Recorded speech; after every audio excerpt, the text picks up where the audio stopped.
بسم الله الرحمن الرحيم.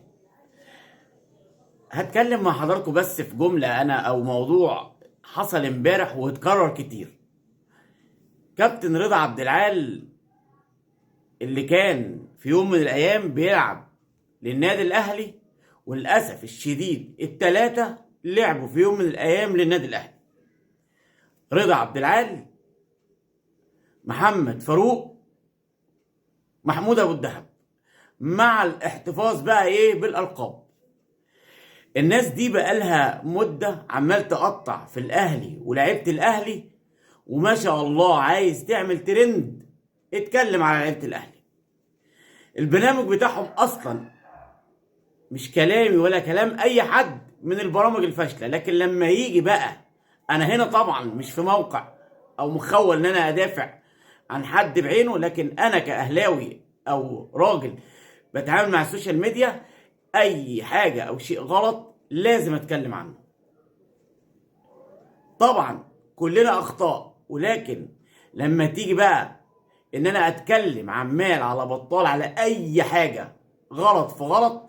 امبارح كابتن رضا عبد العال قال على امام عاشور ان هو فاضي تماما، وان الاهلي اشترى مش عارف ايه زي ما بيقولوا، والاهلي اشترى زي ما بيقولوا اشترى الترماي، الاهلي مش عارف ايه. وامام عاشور ده اصلا كلها دي حلاوه روح، وكلها كان ماتش وهيظهر ويتفضح قدام. هل عبد العال ان يتكلم بالطريقه ديت على لاعب؟ هو خلاص الراجل شاف طريقه وطريقه احترافه وساب الزمالك. ما انت يا كابتن رضا عبد العال في يوم من الايام سبت نادي الزمالك ورحت النادي الاهلي عشان الفلوس، وكلنا عارفين الكلام ده. وما تقولش ان انا سبت نادي الزمالك بسبب المشاكل، انت سبت نادي الزمالك عشان الفلوس. كابتن امام عاشور ساب الزمالك وراح ميتلاند ورجع منه على الاهلي. ده راجل محترف وبيشوف مستقبله فين. فانت ايه اللي مضايقك؟ ايه اللي مخليك بتتكلم عليه وبتقول الكلام دوت، وبتقول ان هو اللجنه ادت امام عاشور في كاس العالم محبه او تزكيه او مش عارف ايه؟ ازاي الكلام ده؟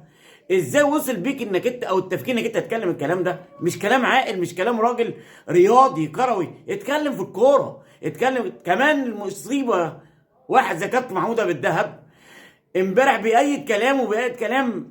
يعني كابتن ايمن رمادي حتى امبارح لما اتكلم في المؤتمر الصحفي قال ان انا عايز عداله تحكيميه، لكن ما تطرقش لاي حاجه الراجل او ما قالش اي حاجه. ولما كابتن شوبير اتكلم النهارده في البرنامج بتاعه في الراديو الصبح وقال ان انا سالت كابتن ايمن رمادي، اتصلت بيه وقال لا المشكله مش في الموضوع، يعني مفيش حاجه خطا في الهدف او تسلل او لكن احنا بنتكلم على طريقه تعامل الحكم. كمان كابتن محمود ابو الدهب اكتر من مره قال ان انا كنت المفروض ان انا اكون اتواجد في النادي الاهلي في التدريب او طبعا لما هو ما راحش النادي الاهلي بدا يهاجم النادي الاهلي في البرنامج بتاع لاعب في النادي الاهلي محمد فاروق. اي حد عاوز يقطع في النادي الاهلي بيجيبه، اي حد عاوز يتكلم على اداره ومجلس اداره النادي الاهلي بيجيبه في البرنامج بتاعه. طبعا مش انفعال مني قد ما انا شايف ان كل يوم الموضوع بيزيد.